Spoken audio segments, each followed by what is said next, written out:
ബഹ്റൈനിൽ golden residency വിസയെക്കുറിച്ചുള്ള സമഗ്രമായ വിവരങ്ങൾ നൽകുന്നതിനായി ഔദ്യോഗിക വെബ്സൈറ്റും ഹോട്ട്ലൈനും ആരംഭിച്ചു. ഈ ഗവൺമെന്റ് പോർട്ടൽ വഴി ഗോൾഡൻ വിസ ലഭിക്കാനായി അപേക്ഷിക്കാമെന്ന് അധികൃതർ അറിയിച്ചു. ബഹ്റൈൻ ഗോൾഡൻ വിസയുമായി ബന്ധപ്പെട്ട കൂടുതൽ വിവരങ്ങൾക്കും വിസ സ്വന്തമാക്കാനുള്ള ഈ സർവീസുകൾക്കുമായാണ് ഗോൾഡൻ റെസിഡൻസി.gov.bh എന്ന പോർട്ടലും 17484000 എന്ന ഹോട്ട്ലൈൻ നമ്പറും ആരംഭിച്ചത്. ഇതുവഴി വിസക്ക് അപേക്ഷ സമർപ്പിക്കാനും വിശദ വിവരങ്ങൾ ശേഖരിക്കുവാനും സാധിക്കും.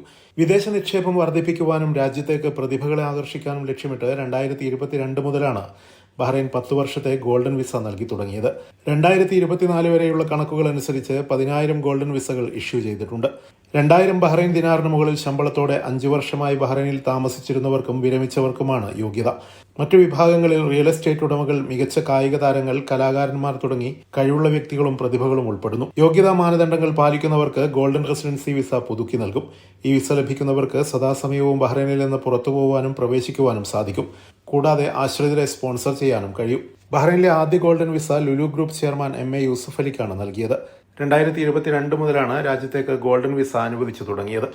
Siraj Pallikkara, media 1, Bahrain.